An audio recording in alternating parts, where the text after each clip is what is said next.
Hello viewers, আবারও ফিরে এলাম আপনাদের মাঝে একটি নতুন আপডেট নিয়ে। আপডেটটি হলো মেথারে পাওয়া প্রি লঞ্চিং রাইজার কয়েন। তার কারণ আমার মতে বলে এটি একটি সঠিক টাইম রাইজার কয়েন বাই করার। যেহেতু মেথার আইটিইএস এর সম্বন্ধে যতটুকু জানি, তাতে এই সময় রাইজার কয়েন যে ব্যক্তি বাই করবেন তিনি মিনিমাম 1 থেকে 2 বছরের মধ্যে 15 থেকে 20 গুণ প্রফিট করবেন।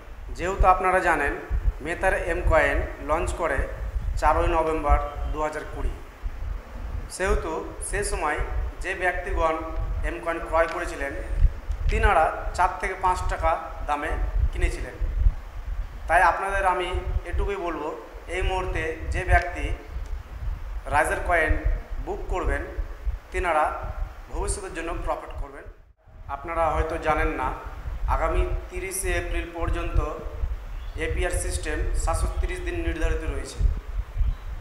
এপ্রিল মাসের পর থেকে আপনারা এপিআর হিসাবে পাবেন 900 দিন।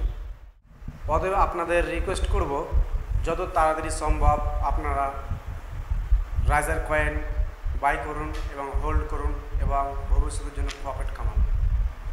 আপনারা সুস্থ থাকবেন, ভালো থাকবেন, আর সকলে নেগেটিভ থেকে দূরে থাকবেন এবং মেথার আইটিএসে প্রজেক্টে আপনারা রাইজার কয়েন হোল্ড করে প্রফিট করুন। ধন্যবাদ।